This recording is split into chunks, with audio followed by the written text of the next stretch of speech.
Hello बच्चों, कैसे हैं आप? उम्मीद करती हूँ आप बहुत अच्छे होंगे। बच्चों, मैं हमेशा की तरह आपके लिए नई कहानी लाई हूँ, जो है श्रवण कुमार की कहानी। तो शुरू करते हैं कहानी। यह कहानी त्रेता युग की है। उस समय श्रवण कुमार नाम का एक बालक था।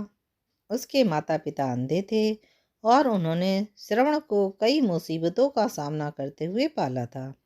श्रवण कुमार बचपन से ही अपने माता पिता का बहुत आदर करते थे। जैसे जैसे श्रवण कुमार बड़ा होता गया, उसने घर की जिम्मेवारी अपने कंधों पर ले ली। वह रोजाना सुबह उठकर सबसे पहले अपने माता पिता को स्नान कराने के लिए तालाब से पानी भरकर लाता था। इसके बाद वह तुरंत जंगल की ओर लकड़ियां बीनने जाता था। फिर लकड़ियां लाने के बाद श्रवण कुमार चूल्हा जलाकर माता पिता के लिए खाना बनाता था। श्रवण को इतनी मेहनत देखकर उनकी माँ हमेशा उसे टोकती थी। वह कहती थी, बेटा, तुम इतना सारा काम अकेले क्यों करते हो? खाना तुम मुझे बनाने दिया करो, मैं आसानी से बना लूंगी। इसके बदले तुम थोड़ा आराम कर लिया करो। माँ की इन बातों को सुनकर श्रवण कुमार कहता, नहीं माँ, ये मैं सारे काम आप लोगों के लिए ही तो करता हूँ। भला अपने माँ बाप के लिए किए गए कामों में कैसी थकावट, उल्टा मुझे तो खुशी मिलती है। श्रवण कुमार की इन बातों को सुनकर उसकी माँ भावुक हो गई। वो रोज भगवान से प्रार्थना करती, हे प्रभु, इतना ध्यान रखने वाला बेटा हर किसी माँ बाप के घर पैदा हो। श्रवण के माँ बाप नियमित रूप से भगवान की आराधना करते थे। वह उनके लिए फूल और पूजा की अन्य सामग्रियाँ लाता, फिर खुद भी बिना देर किए माता पिता के साथ पूजा में शामिल हो जाता था। श्रवण कुमार धीरे धीरे बड़ा हुआ और जल्द से घर का कार्यों को खत्म करके बाहर का काम पर निकल जाता था। एक दिन श्रवण अपने माता पिता के साथ बैठा था। तभी उन्होंने श्रवण से कहा, बेटा, तुमने हमारी हर ख्वाहिश पूरी की है। अब हमारी केवल एक ही इच्छा है, जिसे हम पूरी करना चाहते हैं। यह सुन श्रवण ने उनसे पूछा, ऐसी कौन सी बाकी है जिसे आप पूरा करना चाहते हो? आप केवल आदेश दें, मैं आपकी हर ख्वाहिश को पूरा करूँगा।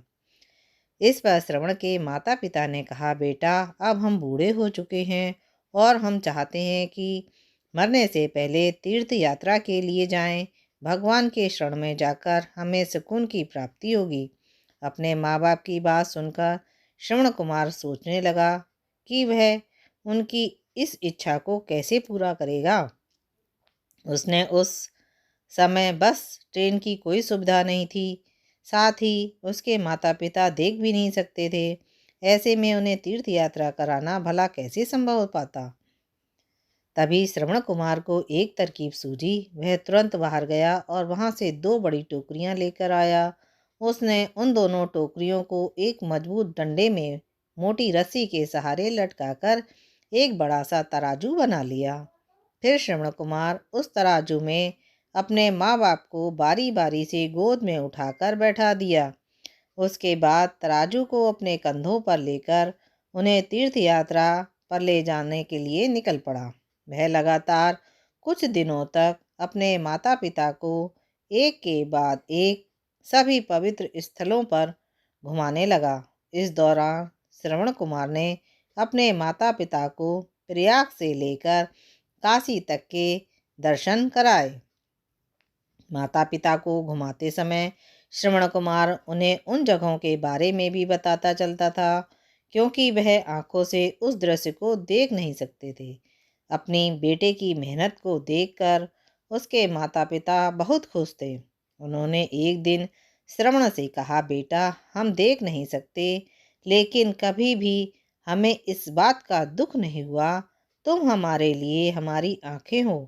तुमने हमें जिस तरह से सारे पवित्र स्थानों की कथा सुनाकर उनके दर्शन कराए हैं, ऐसा लगता है जैसे कि हमने सच में प्रभु के दर्शन अपनी आंखों से किया हो। अपनी माता पिता की बात सुनकर श्रवण ने कहा, आप लोग ऐसी बातें ना करें। बच्चों के लिए माता पिता कभी भी बोझ नहीं होते। यह तो बच्चों का धर्म होता है।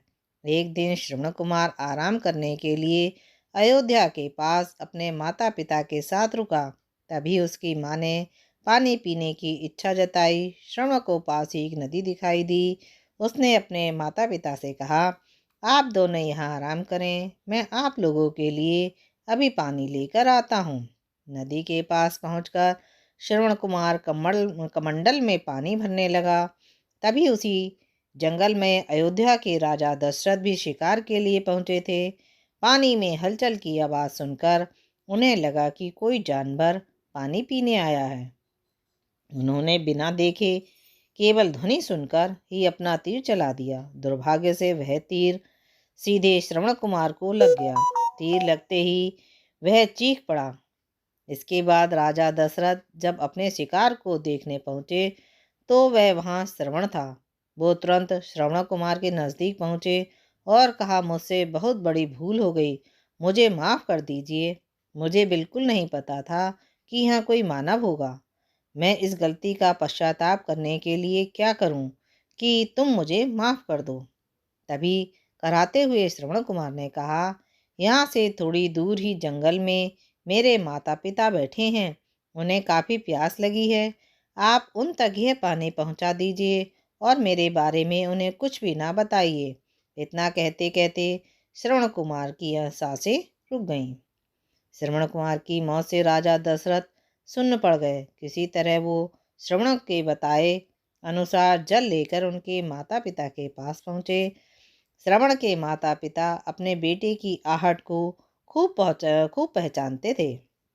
जब राजा दशरथ उनके करीब पहुँचे तो उन्होंने आश्चर्य से पूछा, तुम कौन हो और हमारे श्रवण को क्या हुआ? वह क्यों नहीं आया? राजा दशरथ उनके सवालों का जवाब नहीं दे पाए। उन्होंने चुपचाप पानी उनकी तरफ बढ़ा दिया।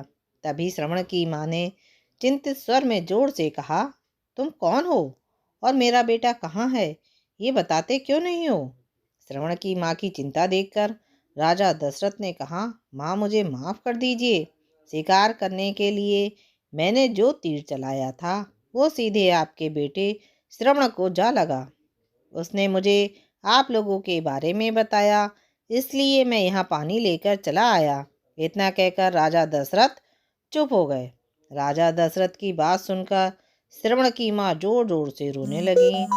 उन दोनों ने अपने बेटे की मौत के गम में राजा दशरथ के लाए हुए पानी को हाथ से फेंक दिया। श्रवण के पिता ने तभी राजा दशरथ को पुत्र वियोग का शाप दे दिया। कुछ ही देर बाद श्रवण के माता पिता ने अपने प्राण त्याग दिए। बताया जाता है कि श्रवण कुमार के पिता के श्राप के परिणाम स्वरूप ही राजा दशरथ को अपने पुत्र राम से दूर रहना पड़ा था। राजा दशरथ के इस श्राप को पूरा करने के लिए ही भगवान राम को 14 वर्ष का वनवास हुआ, जिसका माध्यम दशरथ की पत्नी कैकेयी बनी।